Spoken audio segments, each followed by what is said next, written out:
Hello everyone, कैसे आप लोग। वेलकम टू ऑफिशियल चैनल मेरे वाले notes. In today session we are going to discuss about engineering material GATE previous year solution. और ये part number आपका फोर्थ हो जाएगा। ठीक है, ये कितना हो जाएगा आपका, फोर्थ हो जाएगा। इससे पहले आपका थर्ड लेक्चर आ गया गेट के प्रीवियस ईयर सॉल्यूशन का। अगर आपको देखना है तो डिस्क्रिप्शन में आपको कंप्लीट प्लेलिस्ट मिल जाएगा वीडियो का। ठीक है, आप वहाँ से जाकर चेकआउट कर लेना। ओके, चलिए आज के क्लास को हम लोग स्टार्ट करते हैं। आज का फर्स्ट क्वेश्चन आपसे पूछा गया है, क्वेश्चन नंबर 16, बिकॉज ये आपका फोर्थ पार्ट है। तो 15 में आपका थर्ड पार्ट तक आ गया। आज हम लोग देखेंगे फोर्थ पार्ट, स्टार्ट करेंगे क्वेश्चन नंबर 16 से। फर्स्ट क्वेश्चन पूछा गया, the material property which depend only on the basic crystal structure is. तो यहाँ पे आपको चार प्रॉपर्टी दिया गया मटेरियल का, जिसमें से एक है आपका फटिग स्ट्रेंथ, सेकंड है आपका वर्क हार्डनिंग, थर्ड है आपका फ्रैक्चर स्ट्रेंथ, और आपका फोर्थ है elastic constant. Out of four में आपको ये बताना है कि कौन सा ऐसा मटेरियल प्रॉपर्टी है जो ओनली ऑन डिपेंड करता है क्रिस्टल स्ट्रक्चर में। तो चलिए हम लोग सबका डेफिनेशन देखेंगे, उससे आपको ऑटोमेटिकली बहुत ही क्लियरली नजर आ जाएगा कि कौन सा ऐसा प्रॉपर्टी है जो केवल और केवल मेरा बेसिक क्रिस्टल स्ट्रक्चर पे डिपेंड करता है। सबसे पहले यहाँ बात किया गया फटिग स्ट्रेंथ का। अब ये मेरा फटिग स्ट्रेंथ होता क्या है, देखो फटिग स्ट्रेंथ किसी भी मटेरियल का एक हाईएस्ट स्ट्रेस होता है जो वो बॉडी विथस्टैंड कर सकता है विदाउट फ्रैक्चर या ब्रेकिंग, यानी कि ब्रेकिंग होने से पहले तक वो अपने आप को कितना झेल सकता है stress on the cycling loading, जब उस पर हम लोग साइक्लिंग लोडिंग अप्लाई करते हैं। एग्जाम्पल समझने के लिए आप समझ लो कि मेरा वायर है। आप लोग वायर को नॉर्मली, अगर वायर है मेरा और वायर को अगर आप तोड़िएगा तो तोड़ने के हम लोग करते क्या, नॉर्मली आप देखे होंगे इसको हम लोग ऊपर नीचे बार बार करते हैं। ठीक है, ऊपर नीचे बार बार करते हैं और एक टाइमिंग के बाद क्या हो जाता है, वायर मेरा टूट के अलग हो जाता है। यहाँ पे अब जो ऊपर नीचे बार बार किए, ये बेसिकली कहलाता है मेरा साइकिल लोड। ठीक है, क्या लगाएं हम लोग यहाँ पे, साइकिल लोडिंग लगाएं। ठीक है, साइक्लिंग लोडिंग लगाएं। ठीक है, ओके। जब हम लोग साइक्लिंग लोडिंग लगाते हैं किसी भी मटेरियल पे तो क्या हो जाता है, ब्रेकिंग होने से पहले ये कितने स्ट्रेस को झेल सकता है, दैट इज कॉल्ड मेरा फटिग स्ट्रेंथ। और ये मेरा डिपेंड करता है मटेरियल पे। किस पे डिपेंड करता है, मेरा मटेरियल पे डिपेंड करता है। और जैसे यहाँ पे बात आया मटेरियल का, इट मीन्स आप बोल सकते हो कि सर ये मटेरियल पे डिपेंड करेगा। अलग अलग तरह का मटेरियल होगा, कोई ब्रिटल होगा, कोई डक्टाइल होगा। इट मीन्स ये मेटेरियल पे डिपेंड करता है, यानी कि बहुत सारे प्रॉपर्टी पे डिपेंड करेगा। इट मीन्स यहाँ पे ओनली बेसिक क्रिस्टल स्ट्रक्चर पे डिपेंड नहीं करता। इट मीन्स ये इसका तो आंसर नहीं होगा। बात करेंगे सेकंड नंबर मेरा वर्क हार्डनिंग। कभी कभी हम लोग वर्क हार्डनिंग को और एक नाम से जानते हैं, जिसको बोलते हैं हम लोग स्ट्रेन हार्डनिंग। क्या बोलते हैं इसको, स्ट्रेन हार्डनिंग। ओके, पहली बात तो नाम से ही पता चला स्ट्रेन। स्ट्रेन मीन्स क्या हो जाता है, change in length bye original length. ठीक है, आपको पता है स्ट्रेन एप्सिलॉन से दिखाते हैं change in length bye original length, यानी कि जब भी हम लोग किसी भी बॉडी में, मान लो मटेरियल है मेरा, मटेरियल में हम लोग कब मेरा स्ट्रेन आएगा, जब उसका जो लेंथ में इंक्रीमेंट होगा या फिर डिक्रीमेंट होगा या डिफॉर्मेशन होगा, वो प्लास्टिक डिफॉर्मेशन हो जाए, यानी कि कंप्लीट डिफॉर्मेशन होगा, वो रिटर्न कभी बैक नहीं आता है। आपको पता है दो तरह का प्रॉपर्टी हो जाता है, एक होता है मेरा इलास्टिक बिहेवियर और एक होता है आपका प्लास्टिक बिहेवियर। इलास्टिक में क्या हो जाता है, जब बॉडी मेरा रिटर्न शेप एंड साइज में आ जाए, जब हम लोग फोर्स को रिमूव कर दे, उसको बोलते हैं इलास्टिक बोलते हैं। और प्लास्टिक क्या होता है, जब मेरा शेप एंड साइज में रिटर्न नहीं आता है, जब हम लोग फोर्स को हटाएंगे फिर भी अप्लाई करने के बाद, उसको बोलते हैं हम लोग प्लास्टिक। यानी कि प्लास्टिक डिफॉर्मेशन कंप्लीट डिफॉर्मेशन होता है, उसमें रिटर्न मेरा बॉडी नहीं आता है। समझने के लिए मान लो इलास्टिक में हम लोग कैसे समझेंगे, ये मेरा एक बॉडी है जिसका लेंथ हम लोग ले लेंगे एल लेंथ का है। कितना लेंथ का, एल लेंथ का है। मान लो इसमें हम लोग डिफॉर्म किए और डिफॉर्म करने के बाद ये मेरा चेंज होकर लेंथ कितना हो जाएगा, मान लो डिफॉर्मेशन होने के बाद ये हम लोग हो गया थोड़ा पतला हो गया, इसका डायमीटर क्या होगा, मान लो ये डी जो था वो मेरा 2 था, अभी घट के मेरा 1 हो गया, डायमीटर मेरा घट के कितना होगा, 1 हो गया। एंड यहाँ पे लेंथ में इंक्रीमेंट हो गया, मान लो एल प्लस ए गया, यहाँ पे लंबाई मेरा बढ़ गया। तो जब मेरा यहाँ लंबाई बढ़ गया एंड इस लंबाई बढ़ने के बाद ये हम लोग क्यों किए, जब मान लो दोनों तरफ से हम लोग टेंसाइल फोर्स लगा रहे, इधर से भी हम लोग टेंसाइल फोर्स लगाए, टेंसाइल फोर्स इधर से भी टेंसाइल फोर्स लगाए, इससे लिए हुआ। लेकिन जब इस फोर्स को हम लोग छोड़ देंगे तो अपना शेप एंड साइज में रिटर्न घूम के आ जाएगा। इसका एग्जाम्पल क्या लिख सकते हो, जैसे रबड़। ठीक है, रबड़ आपका एग्जाम्पल हो जाएगा ये। इसके अलावा ये स्टील हो जाता है, जैसे स्टील का हम लोग स्केल यूज़ करते हैं, स्टील रूल यूज़ करते हैं, देखते हैं होंगे। तो स्टील का रूल मान लो ऐसा स्टील का रूल होगा, जब इसको हम लोग ऊपर से फोर्स लगाते हैं, बेंड करते हैं, तो बेंड होके कुछ ऐसा मेरा बेंड होके हो जाएगा। ठीक है, लेकिन जब इस फोर्स को हम लोग रिमूव करते हैं, छोड़ देते हैं, तो रिटर्न फिर से ये वापस लौट आता है। ये कहलाता है मेरा इलास्टिक नेचर। फोर्स को रिमूव करने के बाद, अप्लाई करके रिमूव करने के बाद अपने शेप एंड साइज में रिटर्न आ जाता है। प्लास्टिक डिफॉर्मेशन में क्या हो जाता है, वो कभी भी रिटर्न नहीं आता है। जैसे कि आप लकड़ी को तोड़ो या फिर कोई ऐसा चीज़ है हार्ड मेटल है उसको आप तोड़ो तो वो रिटर्न नहीं आता है, वो कहलाता है मेरा प्लास्टिक डिफॉर्मेशन। तो यहाँ पे वर्क हार्डनिंग होता क्या मेरा या फिर स्ट्रेन हार्डनिंग क्या होता है, जब भी कोई मटेरियल है, इसमें हम लोग मेटल को भी ले सकते हैं, ठीक है, इसमें हम लोग मेटल को भी ले सकते हैं, मेटल ले सकते हैं, पॉलीमर ले सकते हैं, उसमें जब हम लोग स्ट्रेंथिंग लगा मतलब फोर्स लगाते हैं और फोर्स लगा के उसको हम लोग डिफॉर्मेशन लाते हैं, तो उस डिफॉर्मेशन के चलते उसमें कितना हार्डनेस इंक्रीज हुआ, क्या इंक्रीज हुआ, हार्डनेस, कितना मेरा हार्डनेस उसमें इंक्रीज हुआ वो हम लोग चेक करते हैं with the help of work hardening और स्ट्रेन हार्डनिंग। इट मीन्स आप यहाँ पे क्या देखें, यहाँ पे फिर से बात हो रहा है मेरा मटेरियल का, मटेरियल के स्ट्रेंथिंग को चेक करते हैं आफ्टर अप्लाइंग या फिर after it will change elastic to plastic deformation. It means यहाँ पे मटेरियल पे डिपेंड करेगा, यानी कि बहुत सारे प्रॉपर्टी पे डिपेंड करेगा, ठीक है, स्ट्रेन में, स्ट्रेस में। इट मीन्स ये भी इसका आंसर नहीं होगा, ये केवल मेरा क्रिस्टल स्ट्रक्चर पे डिपेंड नहीं करेगा। आ जाता है मेरा थर्ड नंबर पे, क्योंकि थर्ड मेरा आंसर सही है इसलिए हम लोग बढ़ते पहले फोर्थ की ओर देख लेते कि ये क्यों नहीं होगा। देखो elastic constant, you know that अभी हम लोग एक पढ़ा था, हम लोग पढ़े थे कुछ देर पहले कि एक मेरा होता है स्ट्रेस और एक हो जाता है मेरा स्ट्रेन।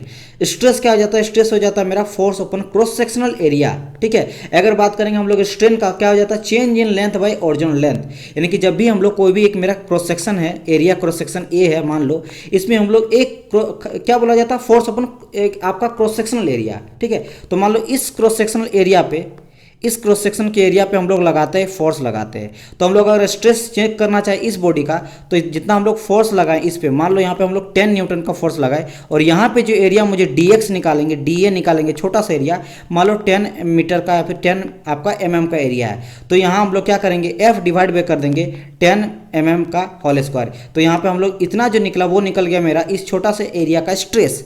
स्ट्रेन क्या हो जाता है, जैसे यहाँ पे हम लोग देखें L से लेकर L प्लस ए हो गया, यानी कि यहाँ लेंथ में क्या हुआ, इंक्रीमेंट हुआ, यानी कि ये कहलाता है मेरा चेंज इन लेंथ। तो यहाँ पे स्ट्रेन निकालेंगे, चेंज इन लेंथ मतलब L प्लस है और ओरिजिनल लेंथ मेरा क्या था, L था, L बाई ए, तो ये हो जाता है स्ट्रेस एंड स्ट्रेन। तो इन दोनों के बीच में जो रिलेशन लाता है, this is called your elastic constant, यानी कि इलास्टिक कांस्टेंट मेरा एक रिलेशन लाता है स्ट्रेस और स्ट्रेन के बीच में। आपको पता है स्ट्रेस, जैसे मैंने कहा स्ट्रेस को हम लोग डिफाइन कैसे करते हैं, सिग्मा से, यानी कि force upon cross sectional area, and strain क्या हो जाता है आपका, स्ट्रेन इक्वल टू हम लोग लेते हैं एप्सिलॉन, इसको दिखाते हैं change in length bye original length. And अगर हम लोग देखेंगे अकॉर्डिंग टू हम लोग हुक्स लॉ अगर देखेंगे, ठीक है, अकॉर्डिंग टू क्या देखेंगे हम लोग, हुक्स लॉ देखेंगे, तो अकॉर्डिंग टू हुक्स लॉ मुझे क्या पता है, stress is directly proportional to strain, और जब इस प्रोपोर्शनल को हम लोग हटाते हैं तो एक मेरा कांस्टेंट जुड़ता है, वो मेरा कहलाता है कैपिटल ई, और इस कैपिटल ई को हम लोग एक नाम से जानते हैं, यानी कि स्ट्रेस अपॉन स्ट्रेन आ गया, और इस नाम से जानते हैं, इसको बोलते हैं हम लोग यंग्स मॉडुलस ऑफ इलास्टिसिटी। ये क्या कहलाता है मेरा, यंग्स मॉडुलस, ठीक है, यंग्स मॉडुलस ऑफ इलास्टिसिटी कहते हैं। ये क्या बताता है, स्ट्रेस अपॉन स्ट्रेन का रेशियो देता है। एंड दूसरा चीज, जब भी मैंने कहा stress is directly proportional to strain, इसका मतलब क्या हो जाता है, इसका मतलब ये होता है कि अगर हम लोग जितना स्ट्रेन को बढ़ाएंगे उतना मुझे स्ट्रेस भी बढ़ेगा, या फिर आप ये भी बोल सकते हो कि जितना मैं स्ट्रेस को बढ़ाऊंगा उतना मुझे स्ट्रेन देखने को मिलेगा। प्रोपोर्शनल का मीनिंग ही होता है कि जितना ये बढ़ा उतना ये भी बढ़ा। मान लो यहाँ बोलेंगे 2 प्रोपोर्शनल टू 4, तो यहाँ अगर 2 को हम लोग दुगुना से बढ़ा देंगे तो ये 4 हो गया। इट मीन्स मेरा जो 4 है ये भी दुगुना से बढ़ के मेरा 8 हो जाएगा। प्रोपोर्शनल का यही मीनिंग है कि ये मेरा 2 रेशियो से बढ़ रहा है तो ये मेरा 2 रेशियो से ये दोनों बढ़ेगा। समझ आया कि नहीं, जैसे इसको काटेंगे, मान लो 2 डायरेक्टली प्रोपोर्शनल टू 4 है, तो 2:2 काटेंगे तो कितना आ जाएगा, 1:2 आ जाएगा मेरा 2, 1:2। तो अब यहाँ पे मान लो इसको हम लोग बढ़ाएंगे 2 रेशियो से, तो ये भी बढ़ेगा 2 से, ये भी बढ़ेगा 2 से, यानी कि 4 हो गया, यहाँ पे आपका 2 हो गया। तो बात समझ आए, यहाँ पे 2:2 4 आ गया, यानी कि सेम रेशियो से बढ़ता है। ये चीज़ आप लोग क्लियर हो गए होंगे। इसीलिए जब भी हम लोग देखते हैं स्ट्रेस एंड स्ट्रेन का हम लोग डायग्राम बनाते हैं तो उसका डायग्राम मुझे कैसा मिलता है, यहाँ पे देख लो कुछ इस तरह का मुझे डायग्राम देखने को मिलता है स्ट्रेन एंड स्ट्रेन का। ये हो गया मेरा स्ट्रेन, ठीक है, और यहाँ पे मुझे देखने को मिलता है स्ट्रेस। तो यहाँ पे अगर हम लोग बनाएंगे अप टू प्रोपोर्शनल लिमिट तक, क्योंकि ये जो हुक्स लॉ होता है अप टू प्रोपोर्शनल लिमिट तक ही काम करता है, तो प्रोपोर्शनल लिमिट तक क्या हो जाता है मेरा, ये स्ट्रेस ही डायरेक्टली प्रोपोर्शनल टू स्ट्रेन जाएगा, मतलब एकदम मेरा एक लीनियर लाइन पे जाता है, फॉलो करते हुए जाता है प्रोपोर्शनल लिमिट तक। इट मीन्स मान लो यहाँ पे स्ट्रेन मान लो mm में हम लोग लेंगे, तो ये मेरा कहलाएगा 1 mm, ठीक है, ये कहलाएगा 2 mm, ये कहलाएगा 3 mm, और ये मान लो हम लोग स्ट्रेस ले रहे हैं, मान लो स्ट्रेस का क्या आ जाता है आपका फोर्स अपन एरिया हम लोग लेते हैं, ठीक है, स्ट्रेस आपको पता है फोर्स अपन एरिया आ जाएगा, यानी कि न्यूटन पर मीटर स्क्वायर में हम लोग लेते हैं, या फिर mm स्क्वायर जो भी आप ले सकते हो। तो यहाँ पे मान लो 1 लगा रहे हैं 1 पास्कल का लगा रहे हैं, मान लो यहाँ 2 पास्कल का लगा रहे हैं, यहाँ पे 3 पास्कल का लगा रहे हैं। अब पास्कल ले लो, प्रेशर भी ले सकते हो कि दोनों पास्कल और प्रेशर दोनों का हो जाता है मेरा। अगर हम लोग प्रेशर देखेंगे, ठीक है, या फिर आपका स्ट्रेस देखेंगे, प्रेशर या फिर स्ट्रेस दोनों का मेरा यूनिट पास्कल होता है। इसके अलावा न्यूटन पर mm स्क्वायर हो जाता है, न्यूटन पर मीटर स्क्वायर हो जाता है, कोई भी आप यूनिट ले सकते हो। तो हम लोग कोई भी ले लिए। तो हम लोग यहाँ पे मैं बताना क्या चाह रहा था कि देखो, अगर मुझे आपका stress directly proportional to strain है तो वहाँ तक प्रोपोर्शनल लिमिट तक अगर एक मुझे पास्कल लगा यानी कि 1 आपका स्ट्रेस लगा तो 1 मुझे देखने को मिलेगा, 1 mm देखने को मिलेगा मुझे स्ट्रेन। अगर 2 लगाएंगे तो 2 देखने को मिलेगा मुझे स्ट्रेन। अगर 3 पास्कल लगाएंगे या फिर 3 स्ट्रेस लगाएंगे तो 3 मुझे देखने को मिलेगा स्ट्रेन। मतलब जितना स्ट्रेस उतना स्ट्रेन। समझ आए कि नहीं? प्रोपोर्शनल लिमिट के बाद आप लोग को पता है ये अपर लिमिट पॉइंट जाता है, फिर लोअर लिमिट पॉइंट बन जाता है, फिर ये जाके मुझे मेरा फ्रैक्चर देखने को मिलता है। तो इस पॉइंट तक ये वैलिड होता है। उसके बाद ये थोड़ा बहुत जो है इलास्टिक से प्लास्टिक में जाने लगता है, यानी कि इस रीजन तक, ये पूरा जो रीजन है ये रीजन मेरा कहलाता है इलास्टिक रीजन। क्या कहलाता है मेरा? Elastic region. यानी कि यहाँ से जो भी हम लोग फोर्स जितना लगाएंगे और मटेरियल जितना वो डिफॉर्म करेगा ही नहीं, वो रिटर्न आ जाता है। यानी कि यहाँ तक कोई मुझे चेंज देखने को मिलता नहीं है। बात समझ में आया?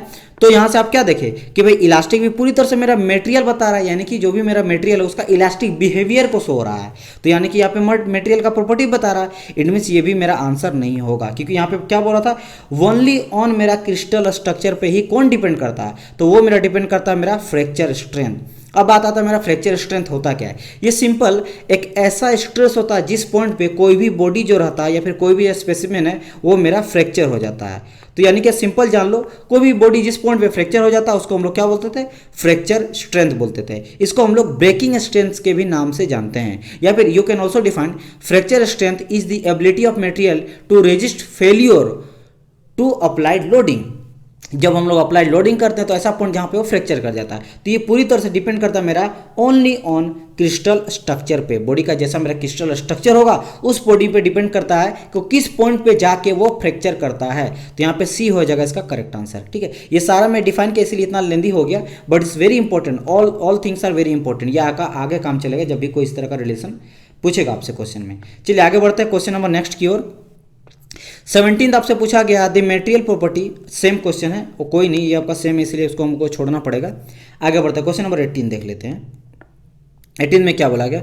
The crystal structure of austenite. देखो यहाँ पे आपको कुछ खास इंपॉर्टेंट मटेरियल होगा जिसके बारे में बहुत सारे एग्जाम में पूछा जाता है, ग्रेड में भर भर के पूछा जाता है। मैं आपको वो सारे इंपॉर्टेंट मटेरियल का आपको बता देता हूँ, क्रिस्टल स्ट्रक्चर। ठीक है, तो यहाँ पे हम लोग सबसे पहले हेडिंग आप लोग लिख सकते हो क्रिस्टल स्ट्रक्चर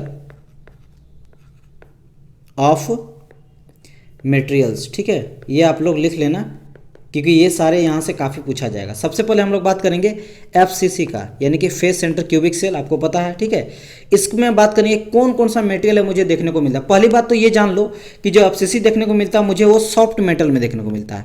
सॉफ्ट मटेरियल, ये तो आप लोग एक की पॉइंट याद रखना कि जो भी मेरा सॉफ्ट रहेगा ना वहां मुझे देखने को मिलेगा फेस सेंटर क्यूबिक सेल। अब बात आता फेस कौन कौन हो जाता है सर जो सॉफ्ट तरह का होता है, तो ये तो आपको पता है, जैसे एल्युमिनियम वो काफ़ी सॉफ्ट होता है तो एल्युमिनियम हो जाएगा आपका आंसर। लेड भी सॉफ्ट होता है तो पीवी लेड भी ले लो। इसके अलावा जो आपका गोल्ड है सिल्वर है तो आप गोल्ड भी ले लो, सिल्वर भी ले लो, ये दोनों क्या हो जाएगा मेरा सॉफ्ट होता है, तो ये भी मुझे एफसीसी स्ट्रक्चर देखने को मिलेगा।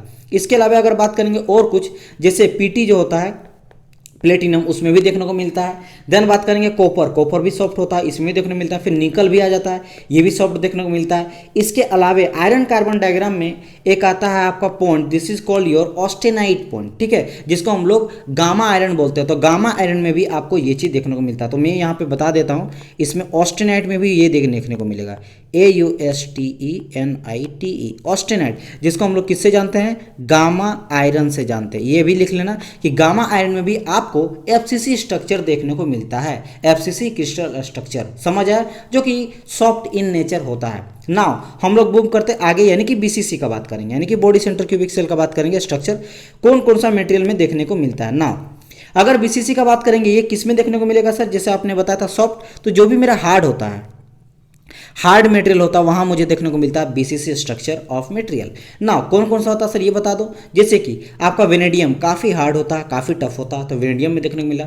मोलिब्डेनम भी काफ़ी हार्ड होता है, तो इसमें भी देखने को मिला। टंगस्टन काफ़ी इंपॉर्टेंट, आपको पता है टंगस्टन हम लोग जो मिलाते हैं एलॉय, एलॉय में मिलाते हैं, इसलिए मिलाते हैं ताकि वो हार्ड बन सके, उसमें रेजिस्टेंस जो आपका फ्रैक्चर रेजिस्टेंस आ सके, कोरोजन रेजिस्टेंस आ सके। तो टंगस्टन हो गया, मोलिब्डेनम हो गया, वेनेडियम हो गया, ये सारे जो है आपका हार्ड मटेरियल है जहाँ पे देखने को मिलता है। इसके अलावा कुछ आयरन कार्बन डायग्राम में और एक चीज़ बता, जैसे कि फेराइट, ठीक है, क्या आ जाता है आपका फेराइट, 1 मिनट। तो आपको फेराइट में भी आपको देखने को मिलता है बीसीसी स्ट्रक्चर। हमको फेराइट को और एक नाम से जानते हैं, दिस इज कॉल्ड, और इसको हम लोग लेते हैं अल्फा आयरन से जानते हैं। किससे जानते हैं? आपको अल्फा आयरन से इसको जानते हैं। गामा को बोलते हैं आपका गामा आयरन, मतलब ऑस्टेनाइट को बोलते हैं गामा आयरन, एंड फेराइट को बोलते हैं अल्फा आयरन। अल्फा आयरन के साथ साथ सिर्फ अल्फा आयरन में ही नहीं, इसके अलावे आपको और एक देखने को मिलता है, this is called your delta ferrite. सिर्फ फेराइट में ही नहीं, आपको डेल्टा फेराइट में भी देखने को मिलेगा, ठीक है। डेल्टा फेराइट, इसको हम लोग किससे जानते हैं? इसको बोलते हैं हम लोग डेल्टा आयरन से, डेल्टा आयरन से। समझ आया? तो यहाँ भी आपको क्या देखने को मिलता है? यहाँ भी आपको देखने को मिलता है बीसीसी स्ट्रक्चर। इसको आप लोग ध्यान में रखना, राइट? ओके, आगे मूव हम लोग करते हैं। एफसीसी हो गया, बीसीसी हो गया। एक आपसे पूछता है एचसीपी के बारे में भी, हाँ, हेक्सागोनल क्लोज पैकिंग के बारे में पूछता है। हेक्सागोनल क्लोज पैकिंग कहाँ देखने को मिलता है? इसमें दो खास इंपॉर्टेंट मटेरियल है जो कि देखने को मिलता है। पहला तो हो गया एमजी एंड जेडएन, यानी कि जिंक और आपका मैग्नीशियम में देखने को मिलता है एफसीपी स्ट्रक्चर। अच्छा, कभी अगर ग्लास के बारे में पूछ दे तो, ठीक है, ग्लास में कैसे देखने को मिलता है? तो ग्लास में जो है आपको ना तो एफसीसी, ना बीसीसी, ना एचसीपी देखने को मिलता है, ये एमोर्फियस सॉलिड हो जाता है। तो ये चीज़ याद रखना है, मैं एक्स्ट्रा बता देता हूँ, ठीक है, अगर कोई आपसे पूछे। अच्छा, और कुछ खास इंपॉर्टेंट मैं आपको यहाँ पे बता देता हूँ। क्या ऐसा कुछ होता है स्ट्रक्चर जिसमें दोनों तरह का आपको मिलता है, एक टेम्परेचर लिमिट के अगर डाउन जाएंगे, कैसे आप पहले समझो। अगर हम लोग बात करेंगे कोबाल्ट में, ठीक है, देखो ये सारा चीज़ इंपॉर्टेंट इसलिए क्योंकि यहाँ पे दोनों स्ट्रक्चर देखने को मिलता है, दो तरह का स्ट्रक्चर। अगर हम लोग कोबाल्ट में बात करेंगे तो कोबाल्ट में मुझे एचसीपी भी देखने को मिलता है, यानी कि हेक्सागोनल क्लोज पैकिंग भी देखने को मिलता है, और साथ ही साथ मुझे एफसीसी भी देखने को मिलता है, फेस सेंटर क्यूबिक सेल भी देखने को मिलता है। कब कब देखने को मिलता है सर, वो बता दो। देखो कोबाल्ट में, देखो कोबाल्ट में अगर बात करेंगे हम लोग, अगर हम लोग एचसीपी देखने को मिलेगा कोबाल्ट का, तो वो कब देखने को? जब भी मेरा टेम्परेचर 420 से कम रहेगा तब, ठीक है। अगर यहीं पे मुझे और एक स्ट्रक्चर देखने को मिलेगा, वो स्ट्रक्चर कौन सा हो जाएगा? दे लेते एफसीसी, क्योंकि इसमें मुझे एफसीसी देखने को मिलता है। एफसीसी कब देखने को मिलता है? ये देखने को मिलता है जब मेरा जो टेम्परेचर रहेगा उसका 420 से मैक्सिमम रहेगा तब। 420 से ज़्यादा रहेगा तो क्या देखने को मिला मुझे? एफसीसी। अब बोलेंगे कैसे सर, याद कैसे होगा? देखो मेरा बात समझो, 420 सिर्फ याद रखना। अब देखो कैसे याद रखोगे, यहाँ पे क्या सेकंड में बोला कि एफसीसी कब देखने को मिला? 4 से 20 से ज़्यादा होगा टेम्परेचर। अब मैंने बताया था कि एफसीसी किस में देखने को मिलता है? सॉफ्ट मटेरियल में, यानी कि टेम्परेचर जब ज़्यादा होगा तभी सॉफ्ट होगा, यानी कि 420 से कम तो एचसीपी, क्योंकि ये हार्ड हो जाता है, ये क्या हो जाता है? हार्ड। एंड आपका एफसीसी सॉफ्ट टाइप का होता है, कब होगा? जब टेम्परेचर ज़्यादा होगा। यहाँ से आप याद रख सकते हो, एक तो कोबाल्ट आता है, दूसरा क्रोमियम, ठीक है, क्रोमियम, ये भी काफ़ी इंपॉर्टेंट है। इसमें कौन कौन सा स्ट्रक्चर देखने को मिलता है? इसमें आपको एचसीपी इसमें भी देखने को मिलता है, एंड बीसीसी देखने को मिलता है। कब कब वो मैं आपको बता देता हूँ। अगर बात करेगा आपको एचसीपी का, तो ये देखने को मिलता है 20 डिग्री सेल्सियस से जब कम टेम्परेचर रहेगा तो एचसीपी हेक्सागोनल देखने को मिलता है। लेकिन अगर हम लोग 20 से ज़्यादा कर देंगे तब मुझे देखने को मिलता है बीसीसी। ठीक है, बात समझ में आया कि नहीं? 20 डिग्री सेल्सियस से टेम्परेचर ज़्यादा कर देंगे तब मुझे जो स्ट्रक्चर देखने को मिलेगा क्रोमियम में, वो मुझे मिलेगा BCC, which is hard in nature, which is hard in nature. समझ आया कि नहीं? ओके, ये चीज़ आप लोग ध्यान में रखना। चलो, तो यहाँ पे सिंपल आपसे क्या बोला गया था?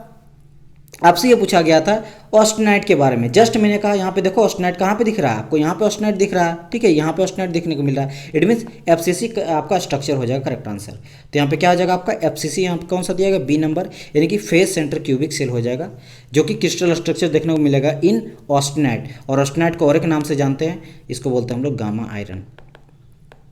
आयरन कार्बन में देखिएगा, मैं आपको बहुत बार समझा चुका हूँ। अच्छा, और एक मैं चीज़ यहाँ पे बता देता हूँ, कुछ खास इंपॉर्टेंट मैं और बता देता हूँ, ठीक है। एक हो जाता है आपका बेनाइट, ठीक है, क्योंकि यहाँ से भी मैं भी अगर आपसे क्वेश्चन पूछे तो आपको कहीं छोड़िए नहीं, क्योंकि अगर मैं पढ़ा रहा हूँ तो मैं नहीं चाहता हूँ कि आपसे कोई भी क्वेश्चन, एक सिंगल क्वेश्चन भी किसी से छूटे। पहले तो बेनाइट बनता किससे वो मैं बता देता हूँ। ये बनता सीमेंटाइट से, ठीक है, ताकि इससे आपको पता चल जाएगा सीमेंटाइट के किस तरह का स्ट्रक्चर हो जाता है, ताकि हर एक चीज़ में बता देता हूँ ताकि आपसे बिल्कुल ना छूटे। ओके, पहले बात करते हैं हम लोग फेराइट का। जस्ट मैंने कहा था फेराइट में आपको किस तरह का स्ट्रक्चर देखने को मिला, मैंने जस्ट अभी बताया था फेराइट में तो ये देखने को मिलता है आपको बीसीसी स्ट्रक्चर। ये तो आपको क्लियर हो गया है कि सर इसमें मुझे देखने को मिलता है बीसीसी स्ट्रक्चर, ये चीज़ क्लियर है। इसको हम लोग और एक नाम से जानते हैं, इसको हम लोग क्या बोलते हैं, this is called your alpha phase भी बोलते हैं या फिर अल्फा आयरन, अल्फा फेज बोलते हैं। ओके ये किससे बना रहा था, कंसिस्ट ऑफ स्टील से बना रहा था, ठीक है, स्टील के कंसिस्टेंसी से बना रहा था और स्ट्रक्चर मुझे बीसीसी देखने को मिलता है। एक चीज़ याद रखना, ये बेनाइट काफ़ी हार्ड होता है, ये बेनाइट जो होता है काफ़ी हार्ड होता है, ठीक है। और ये हार्ड क्यों हो जाता है, क्योंकि फेराइट जो होता है, ये जो आपका फेराइट है, फेराइट में आपका जो क्रिस्टल स्ट्रक्चर है वो काफ़ी डिसलोकेट होता है। क्या हो जाता है आपका, डिसलोकेशन में पाया जाता है। डिसलोकेशन में क्या पाया जाता है, आपका जो क्रिस्टल स्ट्रक्चर हो जाता है, ठीक है, क्रिस्टल स्ट्रक्चर काफ़ी डिसलोकेशन हो जाता है। इस डिसलोकेशन के चलते ये बेनाइट को काफ़ी हार्ड बना देता है, ठीक है। तो ये हार्ड का ये रीजन है, ये चीज़ आप लोग ध्यान में रखना। फेराइट के चलते बेनाइट काफ़ी हार्ड होता है। बात करते हैं हम लोग सीमेंटाइट का। देखो अगर सीमेंटाइट का बात करेंगे, इसको और एक नाम से जानते हैं आयरन कार्बाइड। किससे जानते हैं, आयरन कार्बाइड। और इसको हम लोग एक सिंबल से दिखाते हैं, this is called your Fe3C। ये मेरा हो जाता है इसका फॉर्मूला, ठीक है। अब बात करते हैं इसमें, अगर हम लोग फेराइट में बात करेंगे तो सीमेंटाइट में मेरा आयरन कार्बन से मिलकर बनाता है, ये भी अब स्टील रहता है। तो आयरन अगर कार्बन बोले कितना रहता तो रहता है ये 6.67, क्योंकि ये पूछा जाता है इतना परसेंटेज रहता है मेरा कार्बन। अगर हम लोग आयरन का बात करेंगे तो आयरन और कॉन्टेंट अगर पूछा जाए तो याद रखना इसमें 93.3% मेरा रहता है आयरन कंटेंट। अगर बात करेंगे कौन सा स्ट्रक्चर पाया जाता है तो इसका अगर स्ट्रक्चर की हम लोग बात करेंगे तो ये जो स्ट्रक्चर इसमें मिलेगा, this is called your orthorhombic crystal structure. क्या पाया जाता है, ortho, ORTHORHOMBIC, orthorhombic crystal structure. बात समझ में आई कि नहीं, ये चीज़ इसमें पाया जाता है, राइट। ओके तो ये भी आपका इंपॉर्टेंट है, इसको भी ध्यान रखना। ये वाला पॉइंट इसमें ऑर्थोरोम्बिक पाया जाता है, इसमें मैंने कहा बीसीसी पाया जाता है। आपका बात करता है बेनाइट का, ठीक है, बेनाइट, क्योंकि देखो ये बना रहा था किससे, सीमेंटाइट और फेराइट से। जबकि हम लोग देखे कि सर अभी हम लोग बताए कि फेराइट में बीसीसी पाया जाता है और सीमेंटाइट में ऑर्थोरोम्बिक पाया जाता है। बेनाइट में क्या है, देखो बेनाइट जो है वो बना रहा था माइक्रो स्ट्रक्चर से। तो जब भी कोई भी ऐसा मेटेरियल जो या फिर कंपाउंड जो माइक्रो स्ट्रक्चर से बना रहा था उसमें कोई भी क्रिस्टलोग्राफी फेज नहीं पाया जाता है, जिसके चलते उसमें कोई क्रिस्टल स्ट्रक्चर मुझे देखने को नहीं मिलता है। तो याद रखना कि ये बना रहा था मेरा माइक्रो स्ट्रक्चर से, ठीक है, माइक्रो स्ट्रक्चर से। एक सेकंड में इसको काफ़ी अच्छा से लिख देता हूँ, ठीक है, माइक्रो स्ट्रक्चर। और इसके चलते इसमें मुझे कोई भी there is no crystallography phase, तो यहां लिखेंगे नो क्रिस्टलोग्राफी फेज। इसमें मुझे कोई भी क्रिस्टलोग्राफी फेज देखने को नहीं मिलता है, इसीलिए इसमें नो क्रिस्टल स्ट्रक्चर देखने को मिलता है। इसमें कोई भी मुझे स्ट्रक्चर देखने को नहीं मिलता है। इसी के अलावे और एक यहाँ पे आ जाता है कि भाई एक मेरा और एक मैं यहाँ पे बता देता हूँ परलाइट के बारे में। क्यों, क्योंकि इससे रिलेटेड ही है परलाइट, क्योंकि ये एक छूट गया था, इसको भी जान लो। परलाइट में भी मुझे कोई भी क्रिस्टल स्ट्रक्चर देखने को नहीं मिलता। क्यों, क्योंकि ये भी जो है मेरा माइक्रो स्ट्रक्चर का बना हुआ रहता है। और बेसिकली ये बना रहता है सीमेंटाइट के लेयर का। किसका बना रहता है, cementite, layer of cementite, consist of layer of cementite, यानी कि आप सिंपल में लिख देते Fe3C। तो Fe3C के लेयर से बना हुआ रहता है ये चीज़। इसमें भी कोई भी क्रिस्टल स्ट्रक्चर देखने को नहीं मिलता। वाई, बिकॉज ये भी मेरा माइक्रो स्ट्रक्चर का बना रहता है। इससे ये सिर्फ एक क्वेश्चन नहीं बना है, इससे आपको 10 क्वेश्चन का आंसर यहाँ पे मिल गया। आगे चलकर कोई भी इस तरह का रिलेशन आपको मिलेगा तो आपको पता कि क्या करेक्ट आंसर होगा, इसलिए काफ़ी इंपॉर्टेंट था। चलते क्वेश्चन नंबर 19 की ओर। 19 में क्या बोला गया, बहुत अच्छी तरह से ध्यान से देखिएगा। यहाँ पे बोला गया ड्यूरिंग नॉर्मलाइजेशन। देखो नॉर्मलाइजेशन प्रोसेस को मैं बहुत बार बता चुका हूँ, ठीक है। आपका हीट ट्रीटमेंट प्रोसेस होता है और ये हम लोग करते क्यों हैं, नॉर्मलाइजेशन जो हम लोग करते हैं वो करते हैं नॉर्मली हम लोग 50 डिग्री सेल्सियस के अबव में करते हैं। अबव क्या लेते हैं हम लोग, अबव लेते हैं अपर क्रिटिकल टेम्परेचर। क्या लेते हैं, अपर क्रिटिकल टेम्परेचर। तो अपर क्रिटिकल यानी कि 50 डिग्री सेल्सियस के एवब एवब अपर क्रिटिकल टेम्परेचर में, ये भी इंपॉर्टेंट है, एवब लिखना यहाँ पे काफ़ी इंपॉर्टेंट है क्योंकि बिलो में भी करते हैं, 50 डिग्री सेल्सियस बिलो अपर क्रिटिकल टेम्परेचर में भी करते हैं, ठीक है, वो हम लोग करते हैं टेम्परिंग में, वो बाद में बताऊंगा। लेकिन यहाँ नॉर्मलाइजेशन का बात हो रहा है, नॉर्मलाइजेशन में हम लोग जो करते हैं हीट ट्रीटमेंट प्रोसेस, वो हम लोग लेते हैं पहले तो कोई भी स्पेसिफिक है, कोई भी वर्कपीस है, वर्कपीस को हम लोग 50 डिग्री सेल्सियस एवब क्रिटिकल टेम्परेचर में पहले तो गर्म करते हैं एंड देन इसको हम लोग कूल करते हैं, देन इसको क्या करते हैं हम लोग कूल करते हैं, ठंडा करते हैं। किस में करते हैं? एंड आपका नॉर्मली करते हैं स्टील एयर में। किस में करते हैं? एयर में हम लोग इसको ठंडा करते हैं, जिससे मेरा होता क्या है, ये हम लोग करते हैं तो इससे मेरा जो हार्डनेस होता है, हार्डनेस वो मेरा घट जाता है एंड डक्टिलिटी मेरा बढ़ जाता है। ऐसा क्यों होता है? क्योंकि जैसे हम लोग अपर क्रिटिकल टेम्परेचर को ऊपर में गर्म करते हैं तो इससे क्या हो जाता है, इसका जो माइक्रो स्ट्रक्चर है वो अल्टर होने लगता है। बात समझ में आया कि नहीं? क्या हो जाता है? अल्टर हो जाता है। अल्टर क्या हो जाता है? इसका माइक्रो स्ट्रक्चर, और जब ये माइक्रो स्ट्रक्चर अल्टर हो जाता है तो डक्टिलिटी इसका बढ़ने लगता है और हार्डनेस इसका घटने लगता है। बात समझ में आया कि डिसलोकेट होने लगता है इसका माइक्रो स्ट्रक्चर, जिसके चलते हार्डनेस घटने लगता है। तो यहां से आप ऑप्शन देखिएगा, यहां से सिर्फ ये पूछा गया है कि करते क्या है, तो आंसर अगर आप ध्यान से यहां पे देखिएगा तो you will get answer number C सही हो जाएगा। एवब करते हैं upper critical temperature above, and इसको ठंडा करते हैं हम लोग एयर में, ठीक है, ओके। तो इसका हो गया आपका सी नंबर करेक्ट आंसर। चलते क्वेश्चन नंबर आज का last and 20th question. Question में क्या बोला गया? For a ductile material the toughness is a measure of toughness basically होता क्या? देखो टफनेस क्या हो जाता है, एक बहुत अच्छा प्रॉपर्टी होता है मटेरियल का, जो बेसिकली ये मेजर करता है, एबिलिटी मेजर करता है मटेरियल का कि कितना वो एनर्जी को एब्जॉर्ब कर सकता है withstand a shock up to a fracture, यानी कि फ्रैक्चर होने से पहले वो शॉक को, देखो इंपॉर्टेंट यहाँ पे एक ही चीज इंपॉर्टेंट है, शॉक, ये जो झटका होता है यानी कि सडन लोड होता है वो कितना झेल पाता है। टफनेस से कैसे आप समझते हो? देखो आप समझ लो, आप ग्लास जानते हो ना, कांच है, ग्लास, शीशा हो या दिल हो टूट जाता है, आप सुने होंगे ना, तो ग्लास टूट जाता है। अच्छा एक चीज़ मुझे बताइए, ग्लास में कौन सा प्रॉपर्टी पाया जाता है? अगर आपसे बोले तो आप क्या बोलेगा? तो याद रखिएगा इसमें पाया जाता है टफनेस। अब बोलेंगे सर ये टफनेस को कैसे डिफाइन करेंगे, क्या ये हार्डनेस और टफनेस सेम होता? नहीं, बिल्कुल नहीं। हार्डनेस जो होता है वो सरफेस प्रॉपर्टी हो जाता है, टफनेस में क्या हो जाता है, देखो टफ हार्ड क्या हो जाता है, अगर हम लोग हार्डनेस का बात करें, हार्डनेस से अगर कंपेयर करेंगे, आप ये समझो हार्डनेस, हार्ड लो, मान लो कोई चीज़ हार्ड है, मटेरियल है, अब उसको आप 2 तल्ला या फिर 5 तल्ला छत से फेंकोगे तो क्या वो टूट जाएगा? नहीं टूटेगा। लेकिन टफनेस अगर आप फेंकोगे दूर से तो वो टूट जाता है। वाई? बिकॉज वो इम्पैक्ट लोड को झेल नहीं पाता है। लेकिन यानी कि समझ लो ये सडन लोड को, शॉक लोड या फिर सडन लोड को नहीं झेल पाता, ये ब्रेक कर जाता है। लेकिन हाँ, ये अगर हम लोग ग्रेजुअली लोड लगाएंगे तो ये बहुत अच्छी तरह से उसको झेल सकता है, ग्रेजुअली लोड को, ग्रेजुअली लोड को बहुत अच्छी तरह से ये झेल सकता है। इसी को कहा जाता है टफनेस। इसीलिए टफनेस को जब हम लोग डिफाइन करेंगे तो यू कैन से दैट, अगर टफनेस को डिफाइन करें कैसे बोल सकते कि toughness is a fundamental material property that ability of material to absorb energy and withstand shock up to a fracture. यहाँ देखो शॉक का बात करेंगे या फिर सिंपली आप बोल सकते हो कि ability of material to absorb energy without fracturing, यानी कि फ्रैक्चर होने से पहले वो एनर्जी कितना एब्जॉर्ब करके रखता है, कौन सा एनर्जी, तो वो शॉक एनर्जी का बात कर रहा है। This is called your toughness. तो आप लोग समझ गए होंगे। तो यहाँ पे अगर आप देखोगे आंसर, तो करेक्ट आंसर इसका हो जाएगा B number, ability to absorb energy up to fracture. बाकी देखो क्यों नहीं होगा, स्क्रैच का क्या है, स्क्रैच क्या आ जाता है, हार्डनेस। हार्डनेस मैंने कहा सरफेस प्रॉपर्टी हो जाता है। कोई भी मटेरियल हम लोग हार्ड क्यों बोलते हैं, आप देखो लकड़ी को आप अगर अपना सिंपल जो आपका नाखून होता है या कोई ब्लेड से अगर उसको खींचोगे, स्क्रैच करोगे तो स्क्रैच आ जाता है, यानी कि सरफेस में दाग वगैरह आ जाता है, क्योंकि उसका सरफेस प्रॉपर्टी हार्ड नहीं होता है।